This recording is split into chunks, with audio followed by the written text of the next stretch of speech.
justement vous souhaitez vous lancer peut-être sur le marché immobilier en 2018, on va vous dire ce qui vous attend du côté des taux avec Cécile Roclor pour Empruntis. Elle est avec nous. Bonjour Cécile. Bonjour. On a beaucoup parlé hier des prix de l'immobilier et des perspectives dans le Club Immo. Aujourd'hui, on va évoquer donc les taux qui ont à peine remonté en 2017. Je suis acheteur, je n'ai du coup qu'une hantise. Voir les taux accélérer à la hausse cette année, est-ce que c'est votre scénario ? Non, on ne devrait pas du tout être dans le scénario d'une accélération rapide et forte des taux, tout simplement parce qu'aujourd'hui, on a une baisse de la demande en matière d'immobilier et aujourd'hui, tous les acteurs sont d'accord pour dire que sur le dernier trimestre, voire le dernier semestre, on a commencé à avoir un ralentissement de la demande. Ensuite, vous avez des facteurs plus économiques, l'OAT qui est un peu le sujet que regardent les banques. Les obligations françaises. Les obligations françaises, les obligations assimilables du Trésor, effectivement, qui sont en train de remonter. Elles remontent tout doucement, alors ça fait dire à certains banquiers en off, oui, ça va remonter, mais on va être raisonnable parce que de l'autre côté, la demande, elle est quand même pas très stimulée. On a le PTZ qui a été revu, on a plein de sujets comme l'APL, etc., qui viennent un peu limiter ou restreindre la demande. Donc, logiquement, scénario plutôt stabilité, peut-être une légère hausse. Faut quand même penser à la rentabilité. On pense 10-20 centimes grand maximum, mais il n'y a aucune raison aujourd'hui qu'on ait une enflammée des taux. C'est quand même drôle ce que dit Cécile, j'interviens, mais parce que en gros, ce qui va restreindre la demande immobilière va favoriser le maintien de taux bas, en fait. C'est ça que vous êtes en train de dire. Non, on cherche toujours l'équilibre sur le marché entre prix et taux. On a bien vu que les prix avaient continué à augmenter très fortement. Ça a aussi joué sur le niveau des taux jusqu'à présent. Alors, ce qu'on va pas voir tout de suite, mais qu'on verra peut-être d'ici quelques mois, c'est l'effet de l'amendement Bourquin pour certaines banques. La résiliation annuelle de l'assurance emprunteur. Exactement. C'est le Conseil constitutionnel s'est prononcé le 12 janvier. Vous en avez parlé. Ça peut avoir un impact sur les banques qui pratiquent des taux très attractifs parce qu'elles regardent la rentabilité de l'activité crédit immobilier. C'est-à-dire que voilà, elles vont voir apparaître de nouveaux concurrents sur l'assurance emprunteur. On vous rappelle, vous qui nous écoutez, qui nous regardez, vous pouvez désormais résilier chaque année votre assurance emprunteur et économiser des milliers d'euros sur le dos de qui ? Sur le dos de votre banque, qui va peut-être donc vouloir se rattraper en relevant les taux. C'est ça le risque pour l'année ? La recherche de la banque, c'est la rentabilité de l'activité crédit immobilier au sens large. Donc effectivement, quand vous savez que vous pouvez faire un peu de marge sur l'assurance emprunteur, vous allez avoir tendance à baisser un peu vos taux de crédit parce que vous savez qu'au global, vous êtes gagnant. Non, et puis surtout, on sait, je suis désolée de vous interrompre Cécile, mais on sait que l'emprunteur regarde avant tout son taux d'intérêt global et il regarde pas vraiment l'assurance emprunteur. Donc les banques avaient tout intérêt à effectivement mettre le paquet sur l'assurance emprunteur et puis baisser fortement les taux sur le taux global. Ouais. Clairement, il y a une véritable éducation à faire pour les emprunteurs. On regarde pas que le taux de crédit, on regarde pas que le taux d'assurance, on regarde aussi les garanties, les fonctionnements des deux. Et aujourd'hui, les emprunteurs ont la chance de pouvoir regarder l'ensemble et de mettre en concurrence l'ensemble des offres en matière de crédit et d'assurance. C'est quand même formidable.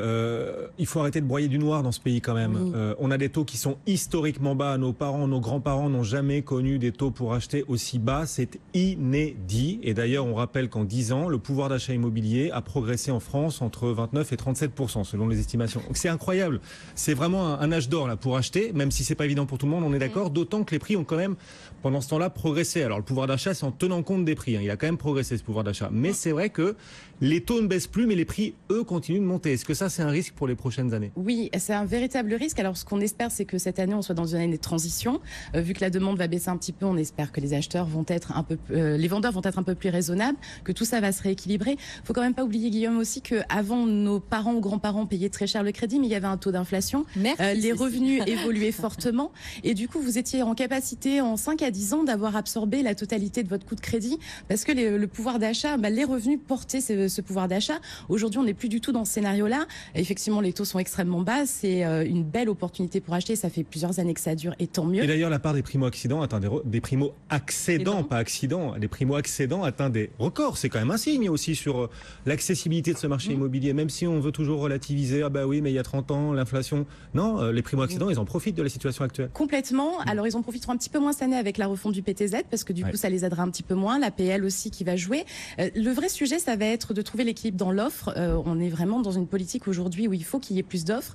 Est-ce que les secondo-accédants vont avoir la volonté de vendre aussi pour approvisionner le marché? Est-ce que la construction restera à des niveaux suffisants pour approvisionner le marché? Il va falloir retrouver un équilibre dans le marché, en tout cas. Bon, si les prix continuent de monter, c'est une bonne nouvelle pour les taux. C'est-à-dire que les taux auront du mal à progresser davantage, et c'est votre scénario. Ils ne progresseront pas vraiment parce que les prix, justement, sont partis pour continuer de monter, malheureusement, pour le coup. Alors, on espère quand même que cette hausse va se limiter à 2%, parce qu'au-delà, on commence à sortir du marché, à désolvabiliser ces fameux primo-accédants qui portent le marché. Donc, il faut arriver à garder raison cette année. Bon, et donc, les taux en fin d'année, vous les attendez à quel niveau ? on devrait être de l'ordre de 10 à 20 centimes de plus. On sera toujours en dessous des 2% largement. Sur toute l'année? Oui, logiquement, sauf vraiment si, catastrophe sur la délégation d'assurance. Ouais, c'est ça. Et sauf si le premier trimestre est extrêmement fort et qu'on a une vraie demande, parce que les banques, si à la fin du premier trimestre, elles ont fait une grosse part des objectifs, elles vont peut-être là aussi lever le pied. C'est de plus en plus difficile de faire la boule de cristal. Et juste Cécile, parce que c'est vrai que chez Empruntis, vous avez été assez rapide à le constater, même avant tout le monde, la baisse de la demande qu'on a constatée depuis quelques mois maintenant, à peu près l'automne. Oui. Est-ce que vous avez réussi à quantifier cette baisse de la demande de crédit immobilier pour l'année 2018? Oui, elle est de l'ordre de 8%. Donc c'est suffisamment significatif pour être noté. Après, c'est vrai qu'il y a toujours un décalage dans le marché. Donc là, on va voir comment va se finaliser le premier trimestre côté chiffre de la Banque de France, parce que ça reste le juge de paix. Mais logiquement, on devrait encore avoir une perte de volume d'activité. C'est pas ce que nous disait le patron de l'adresse l'autre jour, c'est ça, Marie, qui lui attendait plus de transactions encore en 2018 qu'en 2017. Optimiste, il est vraiment à contre-courant.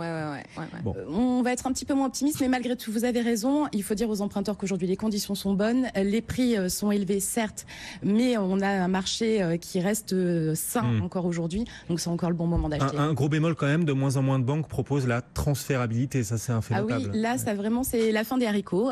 Il en reste plus que quelques banques mutualistes et une banque nationale. C'est quoi la transférabilité? Alors, la transférabilité vous permet de transférer votre prêt sur un nouveau bien. Si vous êtes aujourd'hui primo-accédant, peut-être que dans 3 ans, le studio que vous achetez ne conviendra plus. Vous allez pouvoir transférer ce prêt sur le nouveau bien. Ça vous permet de garder l'avantage du prêt initial avec des taux comme aujourd'hui. C'est forcément banco pour l'emprunteur, mais effectivement, plus les taux sont bas, moins les banques en proposent. Ah oui, parce que les taux seront plus élevés quand l'emprunteur voudra faire jouer la transférabilité. Elles auront un impact sur le coût de la ressource puisqu'elles devront se refinancer. Ouais, avec ces taux qui restent quand même extrêmement bas, ce contexte très favorable, ça sert à rien d'aller voir les courtiers, ça sert à rien de venir vous voir. Je suis sûr d'obtenir un bon taux de toute façon. Alors, vous pouvez obtenir un bon taux auprès de votre banque. On vous conseille d'ailleurs de consulter votre banque en premier lieu.